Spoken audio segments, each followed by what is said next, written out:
Bonjour et bienvenue dans l'émission Mode de Poésie. J'ai le plaisir aujourd'hui de vous présenter le recueil de François Coudray. Ça veut dire quoi? Partir. Publié aux éditions Alcyone dans la collection Souria et préfacé par Richard Rognet. Je me permets de vous lire un passage de la quatrième couverture. Ça veut dire quoi partir? Interroge les lieux de l'absence. Paroles déchirées, appelées par le chant, la poésie de François Coudray explore les chemins du souvenir, du corps et de l'écriture elle-même.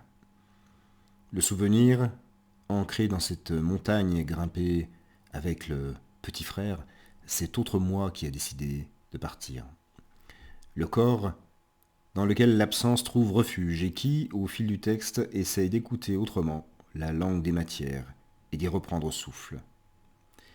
L'écriture enfin qui chante bancale, mais chante quand même, et continue de chercher.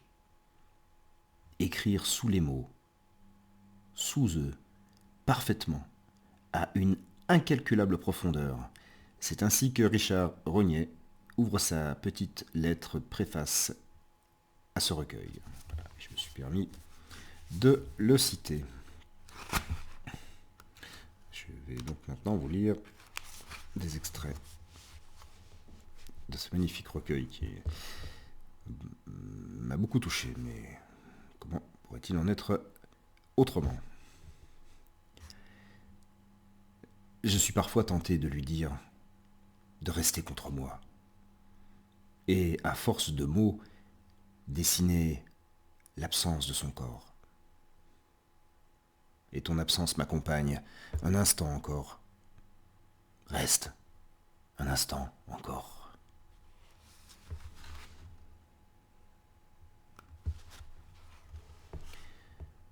La terre est chaude, contre laquelle tu ne dormiras plus. Et cendre sur ma joue, la cicatrice des herbes.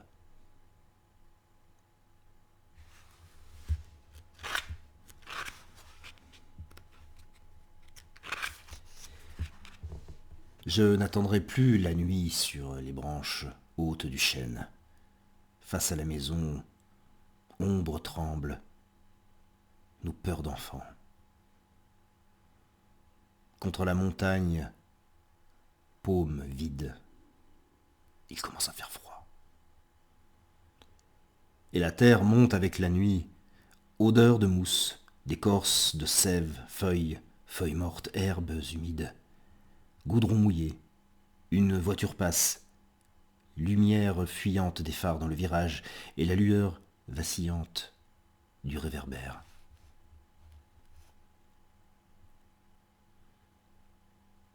Habiter cette nuit tissée de tant d'autres. J'invente de mots une nuit où vivre encore.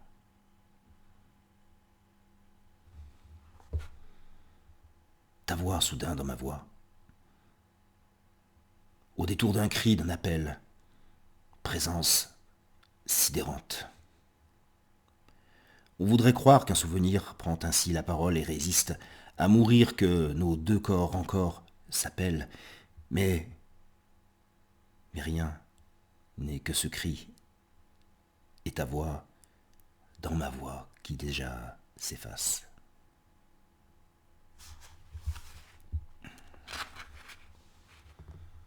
Une autre fois, tu ris dans ma voix et c'est comme croiser le reflet de ton sourire. Si ton sourire n'est plus que lumière, c'est que s'efface chaque trait de ton visage. Et la paume de ma caresse sur ce ciel de cendre n'embrasse que le vide.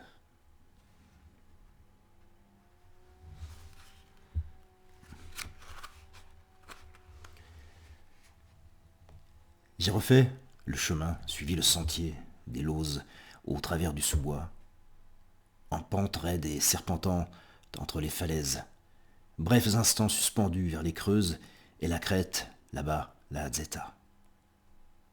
Alpage et passage. L'autre fois, étaient brumes et neiges rampantes. Ça n'allait plus déjà où on marchait ensemble.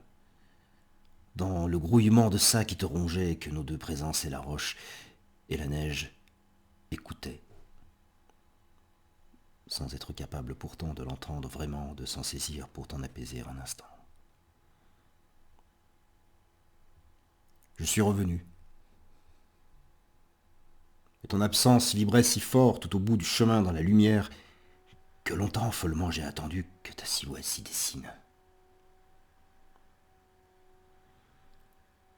Attente désespérée. J'aurais voulu peut-être à mon tour mourir de t'attendre.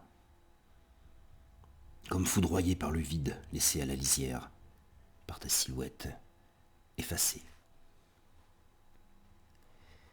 Jusqu'à de mes larmes épuisées sur la terre, froide encore, et les mousses, le corps tremblant, inconsolable.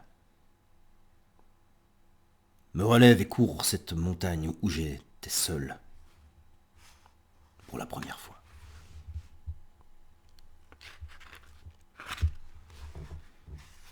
Chaque nuit, ton visage au creux de ma main, le temps d'une caresse,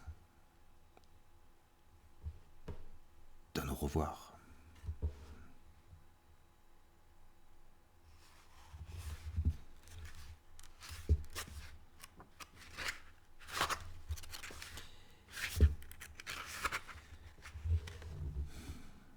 Ça veut dire que c'est devenu vrai. Partir. Et ce n'est plus impératif de vivre, mais le choix, chaque jour de nos corps, le chant de la matière.